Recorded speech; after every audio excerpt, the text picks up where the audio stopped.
नमस्कार, आप देख रहे हैं जन टीवी और मैं आपके साथ आकांक्षा पारिक। खबरों की शुरुआत से पहले एक नजर हेडलाइंस पर। आंदोलन कर रहे पहलवान पहुंचेंगे हरिद्वार, शाम 6 बजे गंगा में प्रवाहित करेंगे अपने मेडल। पीएम पर लगाया सुध नहीं लेने का आरोप।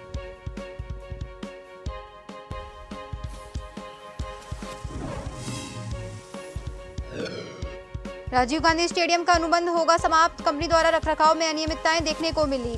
खेल मंत्री रेखा आर्य ने दिए संकेत।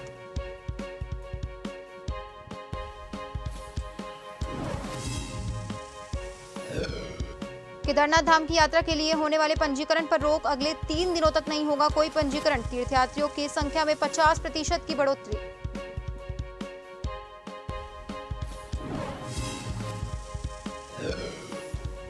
गंगा दशहरा स्नान पर्व पर उमड़ा सैलाब, देश भर से आए भक्तों ने लगाई आस्था की डुबकी। हरिद्वार डीएम और एसपी ने देखी सुरक्षा व्यवस्थाएं।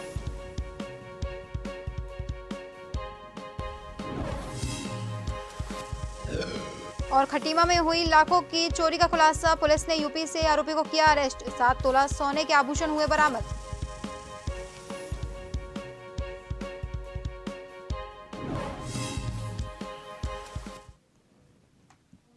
और अब खबरें विस्तार से।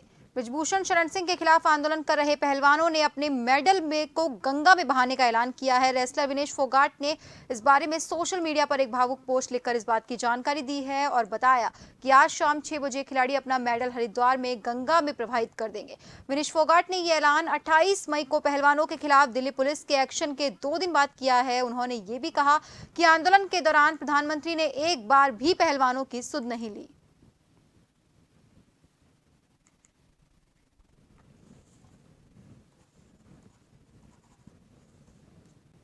भाजपा लोकसभा चुनाव को लेकर एक बड़ा अभियान शुरू कर चुकी है। आपको बता दें, अभियान के तहत भाजपा के बड़े नेता कार्यकर्ताओं के साथ आम लोगों से मुलाकात करेंगे। साथ ही इसके लिए बाकायदा भाजपा ने एक रोड मैप भी तैयार कर दिया है। वहीं दूसरी ओर प्रधानमंत्री नरेंद्र मोदी उत्तराखंड दौरे पर आ रहे हैं और इस दौरे को लेकर भाजपा खासा उत्साहित नजर आ रही है, क्योंकि वो जानती है कि प्रधानमंत्री नरेंद्र मोदी का उत्तराखंड दौरा हर मायने में उनके लिए फायदेमंद साबित होगा। इस अभियान को लेकर पूर्व मुख्यमंत्री त्रिवेंद्र सिंह रावत ने कहा कि देश को प्रधानमंत्री नरेंद्र मोदी की जरूरत है।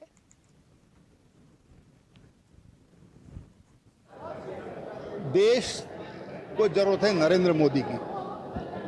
जिस तरह से चाहे विश्व पटल पर भारत के मान सम्मान की बात होगी, आर्थिक क्षेत्र होगा, सुरक्षा का क्षेत्र होगा, युवाओं के कल्याण का होगा, महिलाओं के कल्याण का होगा, या आंतरिक सुरक्षा का सवाल होगा, तमाम मोर्चों पर प्रधानमंत्री नरेंद्र मोदी जी के नेतृत्व में अद्वितीय काम हुआ है, अभूतपूर्व काम हुआ है। और इसलिए देश जब आज दुनिया की 10 मजबूत अर्थव्यवस्थाओं में बनकर आज भारत उभर कर आया है, तो मैं समझता हूं कि भारत को एक बार फिर नरेंद्र मोदी की ज़रूरत है, ताकि देश और तेज़ी से आगे बढ़ सके और देश बहुत मजबूती के साथ विश्व पटल पर खड़ा हो सके।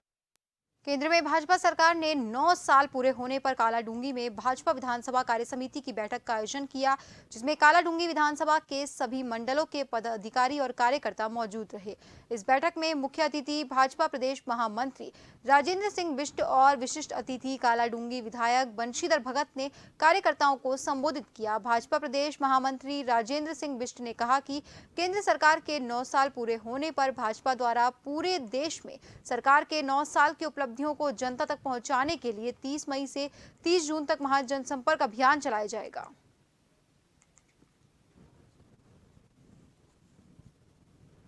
देश के अंदर महाजनसंपर्क अभियान चल रही है, क्योंकि 30 मई 2019 को इस देश के यशस्वी प्रधानमंत्री नरेंद्र मोदी जी ने शपथ ली थी और कल 30 मई 2023 को हमारे 9 वर्ष पूरे होने देश के यशस्वी प्रधानमंत्री जी के कार्यकाल को पूरे देश के अंदर हम महाजनसंपर्क अभियान के नाते ये अभियान चला रहे हैं। उसी के निमित्त आज ये 5 विधानसभाओं का 5 मंडलों का एक विधानसभा स्तर पर यह कार्यशाला हुई है। विधानसभा कालाडूंगी में जो पूरे देश के अंदर महासंपर्क अभियान 2024 को लेकर चल रहा है, उसकी बैठक थी, जिसमें बूथ अध्यक्ष, शक्ति केंद्र संयोजक से ऊपर के सभी पदाधिकारी, मंडलों के पदाधिकारी, जिलों के पदाधिकारी प्रदेश के पदाधिकारी के सब लोग थे और उसमें सब प्रोग्राम तय किए गए कैसे हम महासंपर्क अभियान को सफल बनाए। महासंपर्क अभियान 2024 को दृष्टि रखते हुए है।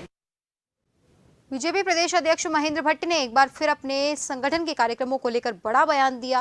बीजेपी प्रदेश अध्यक्ष ने कहा कि कांग्रेस हमेशा बीजेपी के कार्यक्रमों से डरती है, इसीलिए तो अभी भी महाजनसंपर्क अभियान के कार्यक्रमों से कांग्रेस घबरा रही है।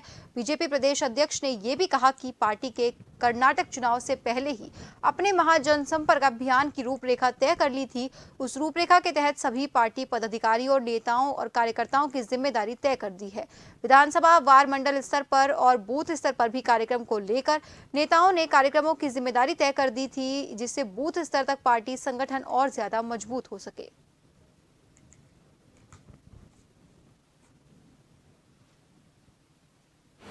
देखिए, कांग्रेस हमारे कार्यक्रम से घबराती है। हमारे कार्यक्रम पूर्व निर्धारित रहते हैं। कर्नाटक चुनाव से पहले हमारे महासंपर्क अभियान की योजना बन चुकी थी और उस कार्यक्रम को हमने व्यापक स्वरूप देने की दृष्टि से अभी कार्यक्रम लिए। कल हमारा मीडिया संवाद का कार्यक्रम था। अब हम पूरे लोकसभा के अंदर मीडिया संवाद, क्यों अंततः चौथे स्तंभ का भी बहुत बड़ा योगदान है जनता के बीच में सरकार की उपलब्धियों का प्रचार प्रसार की दृष्टिकोण से मैं कहूँ तो स्वाभाविक रूप से हमारा एक कर्तव्य बनता है कि अपना जो चौथा स्तंभ है, चौथे स्तंभ का भी हम सहयोग के रूप में लें। राजीव गांधी अंतर्राष्ट्रीय क्रिकेट स्टेडियम का अनुबंध अब राज्य सरकार खत्म करने के मूड में नजर आ रही है। खेल मंत्री रेखा आर्य ने कहा कि जिस कंपनी को ये स्टेडियम सौंपा गया था, उस कंपनी द्वारा स्टेडियम के रखरखाव में काफी अनियमितताएं देखने को मिली।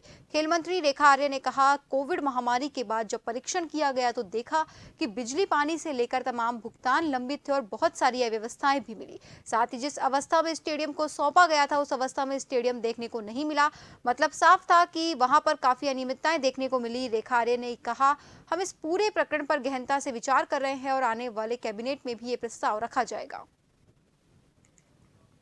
कि अभी ये कहना कि हम उनके साथ एग्रीमेंट को ख़त्म कर रहे हैं, ये कहना थोड़ा सा अभी जल्दीबाजी होगी, क्योंकि अभी जो हमारा जो रिसेंट जो एनसीएलटी के साथ जो हमारा कम्युनिकेशन हुआ, जो एनसीएलटी माननीय एनसीएलटी ने जो आईआरपी जो अपॉइंट किया है, उनके साथ भी अभी हमारी पिछले वीक में ही बैठक हुई है। उसमें उन्होंने हमें अवगत कराया है कि एनसीएलटी के पास जो पोटेंशियल बिडर जो आए हैं, जिन्होंने बिड किया है, वो आ चुके हैं, बिडिंग प्रोसेस उनका हो चुका है।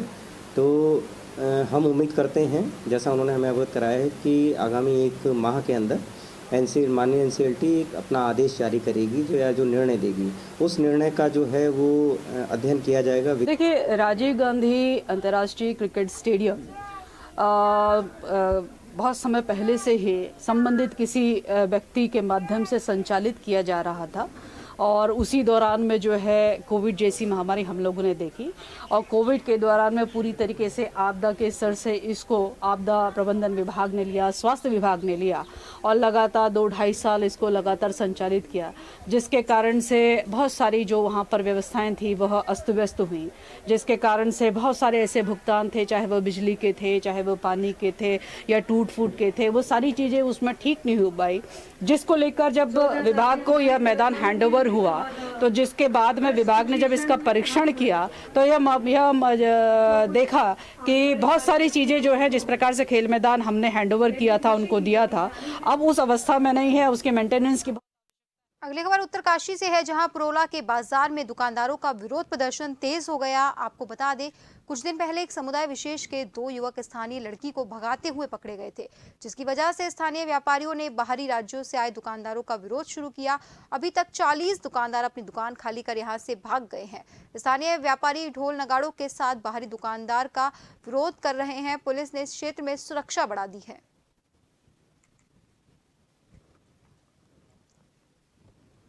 वहीं उत्तरकाशी के पूर्व जनपद में हुए नाबालिग अपहरण का मामला थमने का नाम नहीं ले रहा। बीते रोज यहां स्थानीय लोगों ने जुलूस निकालकर बाहरी लोगों के खिलाफ प्रदर्शन किया, तो वहीं आज स्थानीय लोग भाजपा विधायक दुर्गेश्वर लाल से मुलाकात करने पहुंचे। इस मौके पर स्थानीय लोगों ने मांग की है कि बाहरी लोगों के खिलाफ कड़ी कार्रवाई की जानी चाहिए। वहीं विधायक दुर्गेश्वर लाल ने कहा कि इस तरह के असामाजिक तत्वों के खिलाफ कड़ी से कड़ी कार्रवाई की जानी चाहिए।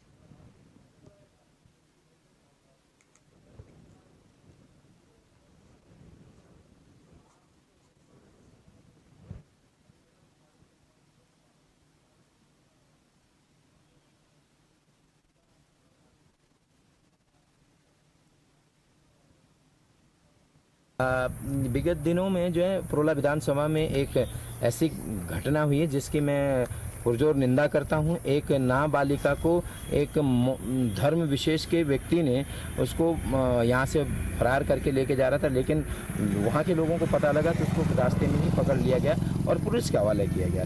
लेकिन सिर्फ इतना ही नहीं कि वो जेल चला गया, बस इससे बात हो गई। लेकिन मैं एक बात कहना चाहता हूँ कि नौगांव में भी विगत वर्षों में जो है एक ऐसी घटना हुई कि जो एक नाबालिग लड़की को 3 से 4 दिन तक इन्हीं समाज के लोगों ने जो उसको बंदी बना के रखा। और आप अभी देख रहे होंगे विकासनगर में 15 दिनों में नियर अबाउट तीसरा चौथा केस आया और प्रोला में भी हुआ था, मोरी में भी हुआ था। तो मुझे इससे क्या लगता है कि ये जो लोग हैं ये यहाँ पे किस उद्देश्य से आ रहे हैं। तो मैं इनकी पुरजोर विरोध करता हूँ, क्षेत्र के लोग इनका पुरजोर विरोध करते हैं। पूरे जितने भी इस क्षेत्र की सद्भावना को ये ठेस पहुँचाना चाहते हैं तो इनके ऊपर तत्काल कार्रवाई होनी चाहिए।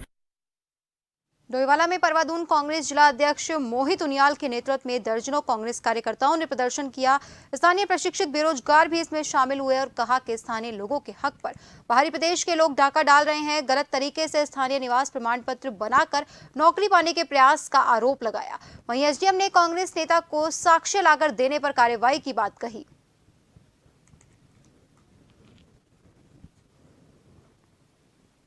हमारा यही मुद्दा है आज का कि जो ये फर्जी अस्थायी निवास बने, क्योंकि जब हम लोगों की वैकेंसी निकली थी तो उसमें ये था कि जो हमारे सारे डॉक्यूमेंट थे अस्थायी निवास मतलब जो उत्तराखंड वाले हैं उनके लिए था।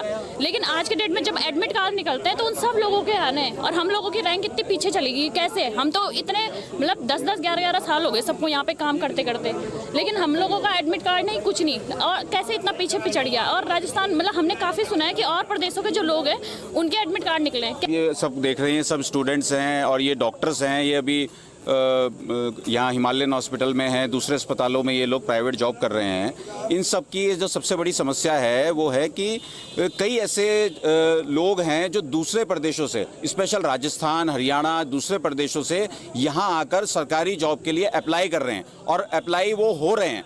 तो स्थायी प्रमाण पत्र तो उसी व्यक्ति को दिया जाएगा जिसको कम से कम 15 साल हुए हैं। तो आप उनका प्रूफ लेके आए। हम लोग कहाँ से प्रूफ लेके आए? प्रूफ कौन लाएगा? प्रूफ सरकार का काम है, प्रशासन का काम है। इस तहसील प्रशासन में अगर फर्जी ये स्थायी प्रमाण पत्र और जाति प्रमाण पत्र बनाया जा रहा है तो जिसने भी ये काम किया है उसके खिलाफ उचित कार्रवाई की जानी है। इन बच्चों का भविष्य आज अधर में है। दुनियाल जी वो कुछ बेरोजगारों को लेकर के यहाँ पर आए थे और उनका आरोप था कि तहसील डोईवाला से आज से पूर्व जो है कुछ अस्थायी निवास और अन्य प्रमाण पत्र जो है गलत लोगों के जारी किए गए और उनको जो है इसको रोका जाए और इस पर उन पर कार्रवाई की जाए। और उन्होंने कुछ कहा कि नर्सिंग की कुछ भर्ती हो रही है, उसमें उन लोगों ने अप्लाई किया है और इस तरीके का विषय है। तो मैंने उन्हें कहा कि यदि कोई इस तरीके का यदि गलत प्रमाण पत्र जारी हुआ है और आपके संज्ञान में है तो आप उसकी प्रति हमें दे दीजिए, हम उसको वेरीफाई करवा देंगे और यदि वो गलत पाया जाता है तो कमेटी के माध्यम से उसको रद्द करवाएंगे, जो एक प्रक्रिया है। लेकिन उनके पास और फिलहाल खबरों में वक्त तो चला एक छोटे से ब्रेक का, जल्द हाजिर होंगे। बने रहिए जन टीवी के साथ।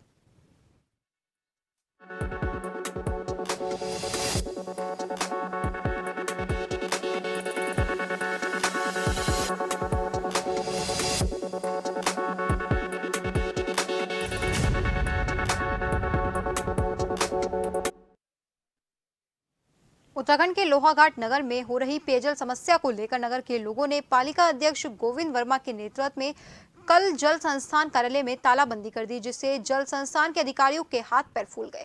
उसके बाद आज जल संस्थान के अधिशासी अभियंता बिलाल यूनस और अवर अभियंता पवन बिष्ट ने चंपावत से लोहाघाट आकर नगर के लोगों के साथ बैठक की और उन्हें पेयजल समस्या के समाधान का आश्वासन दिया। अधिशासी अभियंता बिलाल यूनुस ने कहा, पेयजल समस्या के निदान के लिए टैंकर्स की व्यवस्था कराई जाएगी और मेन लाइन में मोटर लगाने वाले लोगों के खिलाफ कड़ी कार्रवाई की जाएगी। ये एक हफ्ते के अंदर सारा समाधान हो जाएगा और इसमें सुधार डेफिनेटली देखने को मिलेगा। तो फिलहाल अभी हमने 4 टैंकर और एक्स्ट्रा डलवाएंगे। हमने एक एजेंसी और हायर करी है, कल से हम उससे 4 टैंकर और एक्स्ट्रा डलवाएंगे। उसके अलावा भी अगर आवश्यकता पड़ेगी तो और भी बढ़ाएंगे। खटीमा पुलिस ने अमर कॉलोनी में हुई लाखों की चोरी का खुलासा किया। यूपी से एक चोर को गिरफ्तार कर उसके पास से चोरी के 7 तोला सोने के आभूषण बरामद किए। घर का ताला तोड़कर सोने चांदी के आभूषणों को चोरी किया था। सीओ वीर सिंह ने बताया कि आरोपी पर पहले से खटीमा कोतवाली में 11 और बरेली पीलीभीत और अन्य जगह पर 21 मुकदमे दर्ज हैं। आरोपी खटीमा कोतवाली का हिस्ट्री शीटर है। पुलिस ने आरोपी को न्यायालय में पेश कर जेल भेज दिया है। को ये अमर कॉलोनी खटीमा निवासी है, गुस्सा में है। इनके द्वारा कोतवाली खटीमा में तहरीर दी गई थी कि इनके घर का ताला तोड़कर इनके घर में जो भी ज्वेलरी थी वो चोरी हो चुकी है।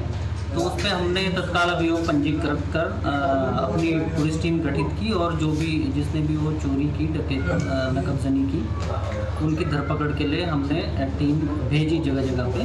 तो उसी क्रम में 27 अप्रैल को एक अभियुक्त पकड़ा गया था जिसका नाम ये समीम था, सकीम। इसके द्वारा बताया गया कि जो मेन इसमें मुलजिम है वो अशरफ है। तो फिर अशरफ को पकड़ने के लिए हमने टीम गठित करी। तो उसमें ये किशोर पंत जो विवेचक थे इनके द्वारा बरेली पीलीभीत विभिन्न जगहों पर दबिश दी गई और कल अशरफ नाम के इस मुलजिम को अरेस्ट कर लिया गया है और जिससे लगभग 7 तोला जो सोने की ज्वेलरी है वो बरामद हो चुकी है और इसको अब माननीय न्यायालय में पेश किया जा रहा है। चारधाम यात्रा में बड़ी तादाद में लोग साइबर ठगी का शिकार हो रहे हैं। साइबर ठग लोगों को हेलीकॉप्टर यात्रा पैकेज के नाम पर ठग रहे हैं। हरियाणा के गुरुग्राम से हरिद्वार पहुंचे एक परिवार के साथ साइबर ठगों ने 6 लाख रुपए की ठगी कर डाली। चारधाम यात्रा के लिए जाने वाले इस परिवार ने इंटरनेट पर सर्च कर हेलीकॉप्टर की बुकिंग की थी, लेकिन साइबर ठगों की फर्जी वेबसाइट के जाल में फंसकर इन यात्रियों ने अपनी मोटी रकम गंवा दी। हरिद्वार पहुंचने पर इस परिवार को ठगी का पता चला, जिसके बाद उन्हें बिना यात्रा किए वापस लौटना पड़ा। निराश परिवार का कहना है पुलिस को ऐसे ठगों पर शिकंजा कसना चाहिए ताकि आस्था के नाम पर लोग ठगी का शिकार ना हो। वहीं हरिद्वार पुलिस का कहना है लगातार जागरूकता अभियान चलाए जा रहे हैं, लोगों को अधिकृत वेबसाइट से ही बुकिंग करनी चाहिए। इसके साथ ही साइबर ठगी का पता लगने पर तुरंत 1930 पर कॉल करके शिकायत दर्ज करानी चाहिए। 1-2 सूचनाएं इस दौरान हमें प्राप्त हुई जिसमें बताया गया कि उन्होंने ऑनलाइन बुकिंग की है और अब जब वो फिजिकली आकर के अपनी बुकिंग क्लेम कर रहे हैं तो वो बताया जा रहा है कि उनके नाम से कोई बुकिंग नहीं हुई है। इस सूचना पर जिन आईडी या जिन वेबसाइट्स पर जाकर के उनके द्वारा बुकिंग की है उनको चिन्हित कर लिया गया है। उनको लेकर के हमारी साइबर सेल को देकर के उनको ब्लॉक कराए जाने हेतु प्रयास किए गए हैं एवं उन्हें बताया भी गया कि कोई भी साइट जिनमें HTTPS हो, ऐसे ही मतलब जो S है वो S for stands for security, तो ऐसे ही साइट से आप बुकिंग करें। 1930 साइबर हेल्पलाइन नंबर है, ये ऑल ओवर इंडिया नंबर चलता है। इस पर जाकर के आप अपने साइबर फ्रॉड के संबंध में शिकायत दर्ज कर सकते हैं। आज गंगा दशहरा का पर्व है। गंगा दशहरा के स्नान का बड़ा महत्व बताया जाता है। वहीं रुड़की में भी सोलानी पार्क स्थित गंगा माता मंदिर श्री गंगेश्वर धाम में आज गंगा दशहरा के मौके पर विशेष कार्यक्रम का आयोजन किया गया। समिति के पदाधिकारी अनूप शांडिल्या ने बताया कि हर साल की तरह इस साल भी गंगा दशहरा पर्व बड़े ही हर्षोल्लास के साथ मनाया जा रहा है, जिसके अंतर्गत आज सुबह ही गंगा माता का श्रृंगार किया। साथ ही बताया कि 2 गंगाओं के बीच गंगा माता मंदिर स्थित है और सोलानी संगम गंगा माता मंदिर श्री गंगेश्वर धाम के नाम से प्रसिद्ध है। जैसे कि 2 गंगाओं के बीच में यह मंदिर हमारा गंगा मंदिर स्थित है और सोलानी संगम पार्क गंगेश्वर धाम गंगा मंदिर के नाम से ये प्रसिद्ध है। आज जैसे कि सब भारतवासियों को विदित है कि आज गंगा दशहरे के शुभ पर्व पर हर वर्ष हम लोग जो है यहाँ पर सुबह के समय में माता का श्रृंगार और उसके बाद रुद्राभिषेक और तत्पश्चात हम जो है अपना हवन पूजन करके और एक विशाल भंडारा हर वर्ष कराते आ रहे हैं।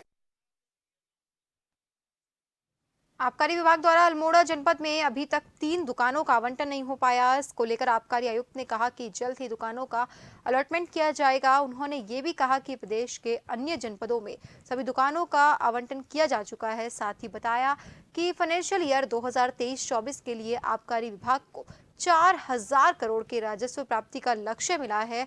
साथ ही दावा किया कि इस लक्ष्य को हासिल करने में आबकारी विभाग सक्षम साबित होगा और तय समय पर टारगेट को पूरा किया जाएगा। आबकारी विभाग को जो राज्य सरकार के द्वारा राजस्व का लक्ष्य दिया गया है इस वित्तीय वर्ष में वो लगभग 4000 करोड़ रुपए वार्षिक का है और हमारी सभी 627 दुकानों में से 3 दुकानें अल्मोड़ा की छोड़ के बाकी सभी व्यवस्थापित हो गई है। तो हम उम्मीद करते हैं कि जो निर्धारित हमारा राजस्व है उसको हम समय रहते पूरा करेंगे जहाँ तक विगत वर्षों में जो बंद दुकानें थी हमारी कोशिश रही कि इस बार हम उसको भी समय से संचालित करें और विभाग के सभी अधिकारी और कर्मचारियों की मेहनत और लगन से वो सभी में हम सक्सेस हुए हैं और जो उधम सिंह नगर में अल्मोड़ा में हमारी विगत 2-3 वर्षों से बंद दुकानें थी वो भी इस बार व्यवस्थापित हो गई।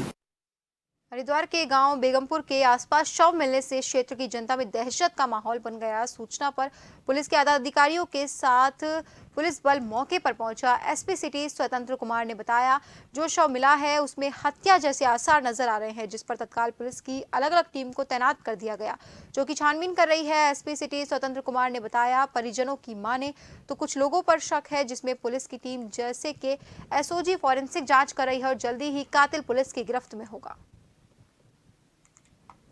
एक राजपाल जी का यहाँ पे शव मिला है और हमारी फॉरेंसिक की टीम भी यहाँ पे है, हमारी जो लोकल पुलिस की टीम है वो भी है, एसओजी भी यहाँ पे मौजूद है और हम लोग सभी लोग यहाँ पे हैं।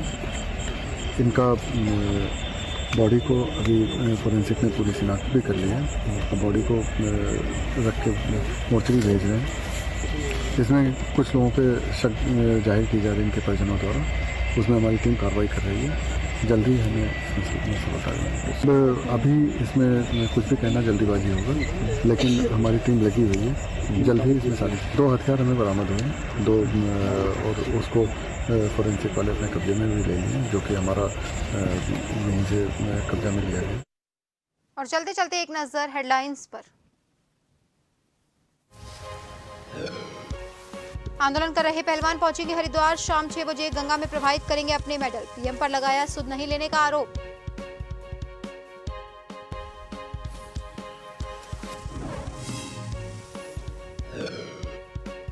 राजीव गांधी स्टेडियम का अनुबंध होगा समाप्त, कंपनी द्वारा रखरखाव में अनियमितताएं मिली देखने को। खेल मंत्री रेखा आर्य ने दिए संकेत।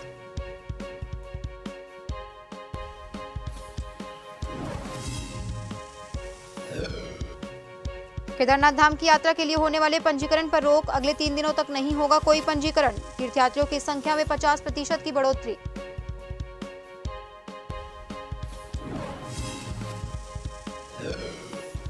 गंगा दशहरा स्नान पर्व पर उमड़ा सैलाब, देश भर से आए भक्तों ने लगाई आस्था की डुबकी। हरिद्वार डीएम और एसपी ने देखी सुरक्षा व्यवस्थाएं।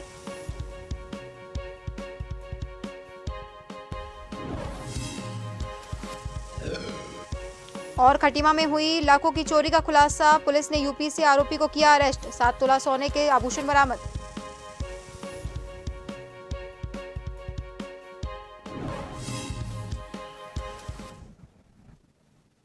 और फिलहाल इस बुलेटिन में इतना ही। बने रहिए जन टीवी के साथ। नमस्कार।